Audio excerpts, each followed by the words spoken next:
So ayan guys, hello, good morning, good morning, good morning. Samahan niyo ako ng mga atbasa ng ating parcel. Dito na nagtatanong sa part ng meron akong parcel na dumating. So nagtatanong siya at nagmamarites kung ano naman daw pinag-order ko. So anyway guys, let's go. So dito nga, kung binubuksan ko nga ang parcel, at kita nyo nga, siya na ang nag-i-enjoy at masaya sa pinakita natin ng mga laman ng parcel.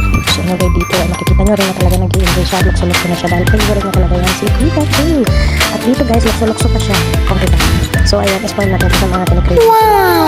At least naman, nasa niya yung ganyan na pakiramdam na mabibigyan. So yung ating partner guys, sa bigyan lang yung mabibigyan. So yung ipalagas ko natin sa kanya yung mga gusto niyang bagay kasi yun talaga mahilig sa mabigay. Tapos syempre, yung partner nakikip ko yun.